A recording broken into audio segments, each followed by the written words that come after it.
Hi YouTube, Francis here. Thank you for coming back to my channel. If this is your first time here, I bid thee welcome. There's a subscribe button below if you want to support my work, and also a bell to be notified when I upload more content, which I do on a rather ad hoc basis. And like this video, there are often, I try and do a bit of a script to keep me on track. No frills, I can't be bothered tidying myself up, there's no fancy backgrounds. You may get a PowerPoint if you're lucky.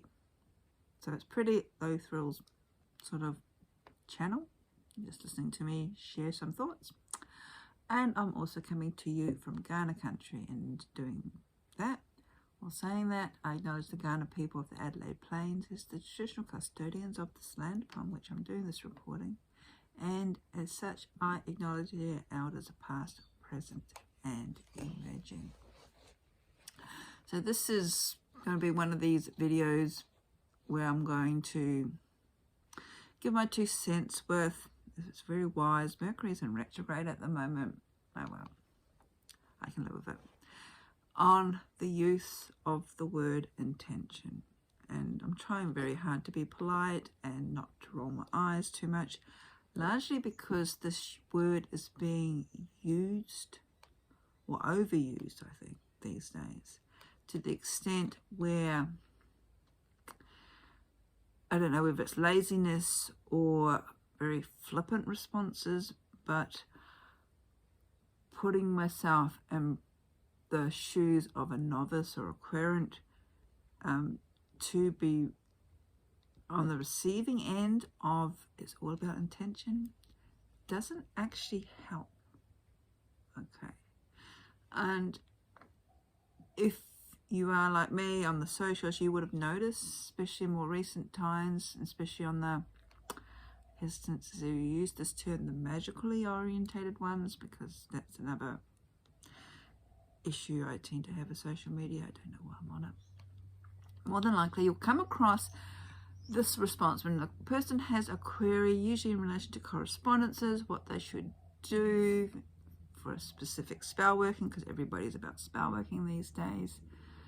They will get a whole string of people responding that it's all about intent. And while this may actually be the case in some situations, the word intention, especially used in this particular format, I honestly believe is actually being offered up as a poor substitute to considerable focus, simple mindfulness, or refined purpose. These are all alternative words that intent could be useful. And in all honesty, when you actually give some degree of serious thought to this, merely advising people to rely on intention, especially when it comes to magical workings, is nothing more than New Age psycho-babble.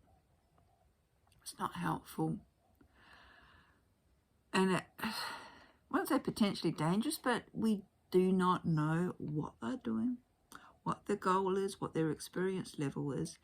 And on the other hand, they don't know the goal, the experience, the knowledge base that these so-called experts jump in with their intention have as well. So maybe when we see a querent being asked about what they should use, instead of saying intention, we should actually ask more questions. What is their real or their actual motivation in wanting to undertake a particular spell or performing a particular act of magic? Notice these questions aren't being asked. How will they move or open themselves up to the energetic or magical current that will take them to their desired result? That doesn't get asked either. Do we all think that magic just appears and comes to us? Maybe it does. Maybe I'm doing it wrong for the last 30 years. I don't know. And I can just imagine what the response that these questions will receive.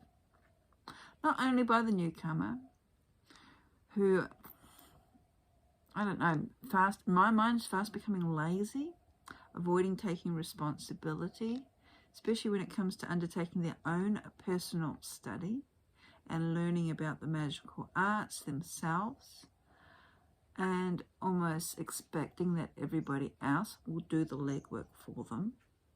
I mean, even these days with Google, it's like, really? Some of these questions that are being asked on the social media, it's just like, do you not have Google?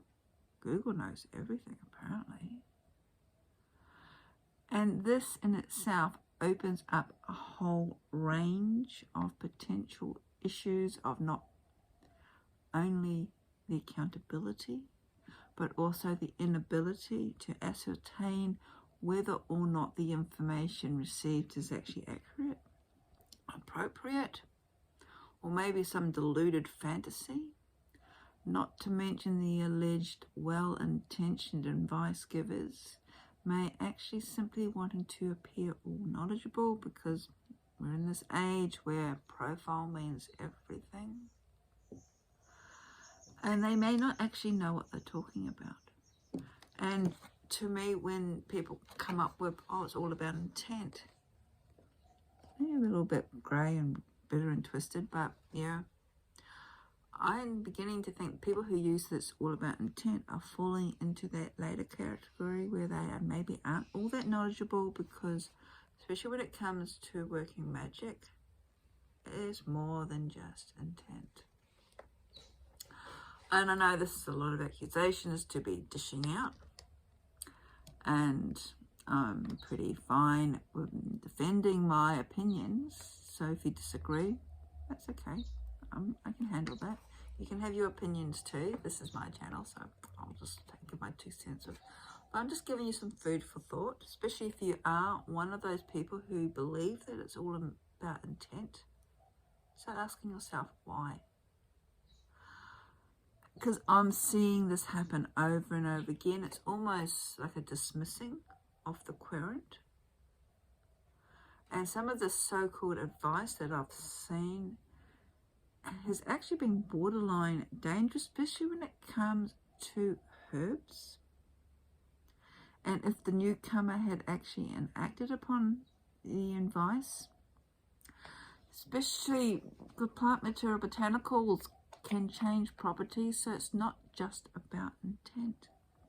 Dried, even within a same plant, a dried and fresh aspect of it can have completely different levels of toxicity. A leaf, a flower, a root, branch can all have different properties. And just because a flower is yellow doesn't mean that every other yellow flower can be substituted for it if you're making incense or an oil or things like that. So it needs, especially when you're coming to plants, it really is important to do your legwork there. And I honestly, unless the person giving you advice has some knowledge base, I would be following up anything that people give you with my own research, and that's just me.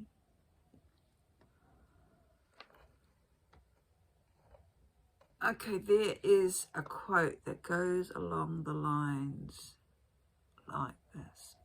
All that is required for evil to triumph is for the good men to do nothing. Now, this quote is actually attributed to an Irish-born British statesman by the name of Edmund Burke, actually. He was around from 1729 through to 1797. And it's this quote too that sort of like prompted this video, because often I'll just sit back when I get these queries, when I receive these queries, I'll see these queries and the responses in relation to intent, and I just sit back and roll my eyes at the advice given. And then I'm realizing from listening to Edmund Burke that I'm actually attributing to this misinformation. Okay, so I suppose it's one thing to gripe about the lack of knowledge or the quality of advice being offered. but doing nothing doesn't actually fix the problem. Nor does offering my 2 cents worth, especially if the newcomer is actually happy to be perpetually being told that it's all about intent, without them applying some logic themselves. However, I am going to offer up my 2 cents of just in case anybody who's watching this may actually find something to resonate with them. So let's go back to this word intention and looking at the dictionary meaning. It relates to something as solid as a plan directed to a goal, or something as wishy-washy as merely that goal. So there's 2 choices. The intention is like the first part of a plan, the mindset. However, it needs that physical action for it to follow through. So it's not just all about intention.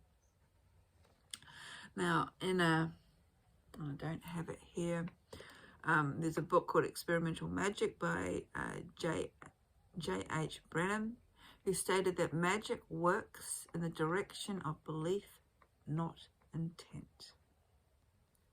Interesting, I'll repeat that again. Magic works in the direction of belief, not intent. No matter your intentions, if you do not believe your magic, if you do not believe in your magic, your ritual, your spell that you're casting, etc., then it probably won't happen. As I said, it's not all about intent. Therefore, the mindset, which is the intention, needs not only the physical action, which is the will, to occur, but also the belief in one's ability or the actual working, which is the desire, in order for something to manifest. In other words, if the intent is anything, or everything, as some people on the socials like to state it is, then everyone would have absolute control over the universe through attention alone. Wow. Wouldn't that be a rather interesting universe to be residing in, where everybody else is ruling the universe through their own intentions, whether it aligns with yours or not? I think it could be actually quite messy, rather confusing. And yeah, I hope you're seeing where I'm trying to get to. The fact is that magic exists proves that an element is beyond intention. The power of magic itself is multifaceted and truly is beyond comprehension. Along a similar theme, there's a book called Odin's Rooms by Katie Gerard, and she states that intention may be the backbone to most magical practices, but when it comes to the runes, the individual energy will shine through, and a rune used in the wrong context will make itself known whether you intended it to or not. So that's just with the runes. I'm not versed in the runes, but I'm finding that a rather interesting statement by Katie Gerard. And it's just like, yes, there's other forms of magic's the same as well. Now, according to my somewhat limited, because I fell down a bit of a rabbit hole research, I also looked into the term as of law of attraction. Like attracts like. It was big again. This is part of the Hermetic principles. It came into New Age thought. This was 90s or 2000s or something like that. But it's originally been around since this law of attraction, this term, the law of attraction, is actually sort of coined in 1906 by William Walker Atkinson, who published a book called Thought, Vibration, or the Law of Attraction. And this was followed up in about 4 years later in 1910 by Wallace D. Watkins, who wrote The Science of Getting Rich, which explained the creative role of thought in the manifestation process and further elaborated over the universal role of energy as stuff from which things are made.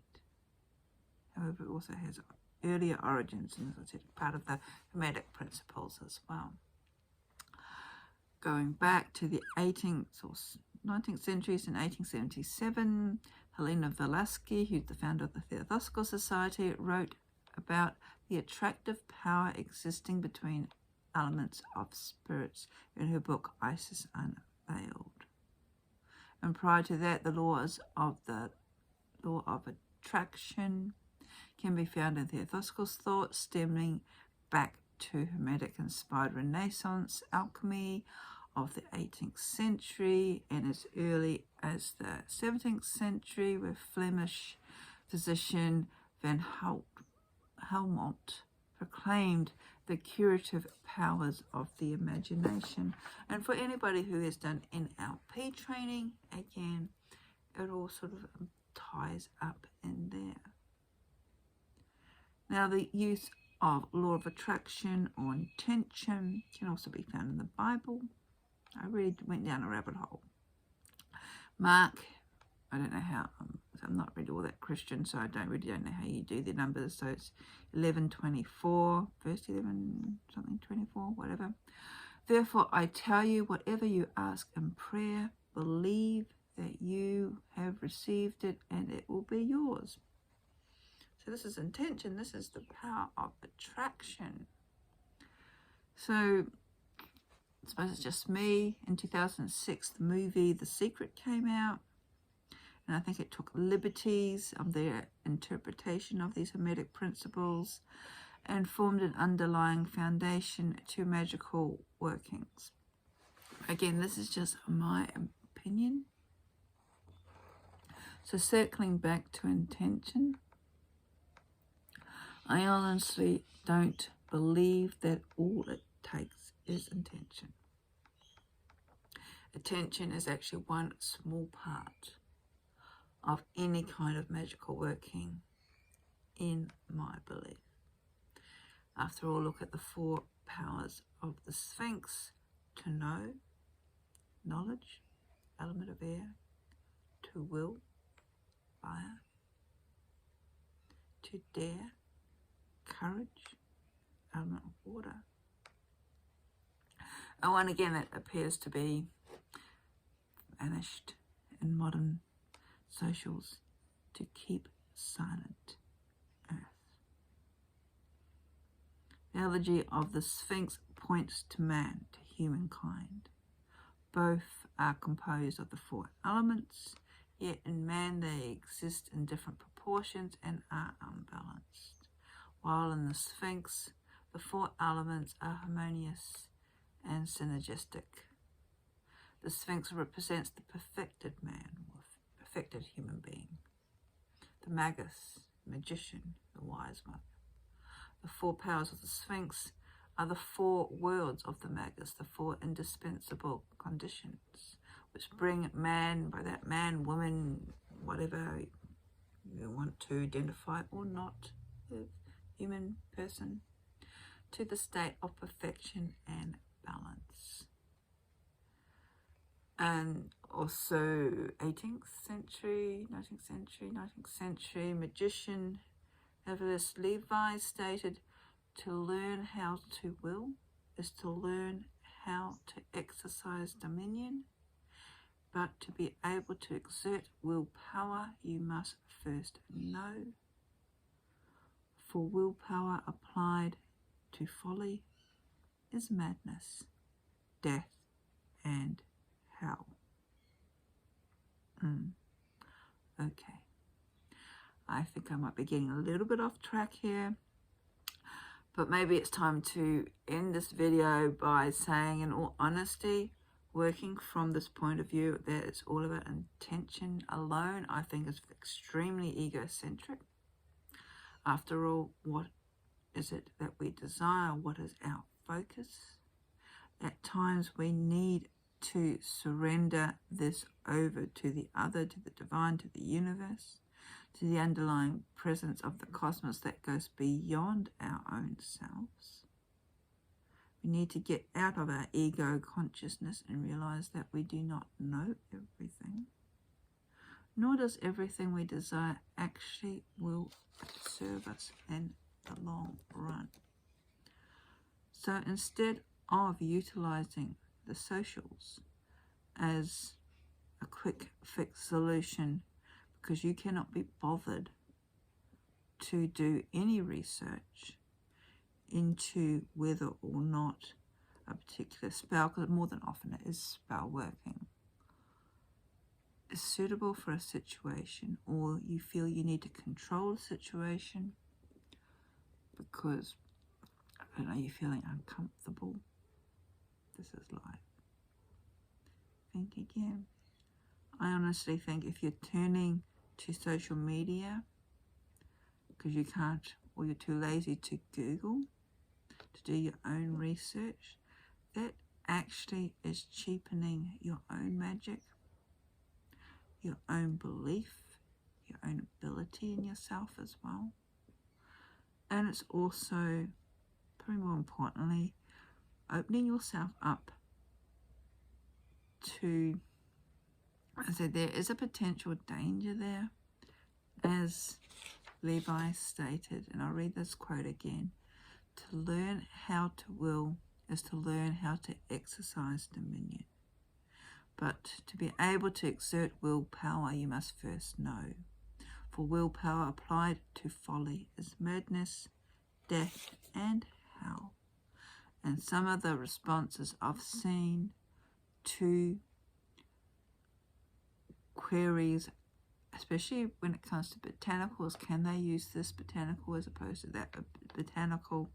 Oh, it's all about intent, is folly, leading to madness, possibly death, depending on the herb, because not all herbs are all love and light when you are burning them, and how, well, that's open to interpretation. Just a few thoughts.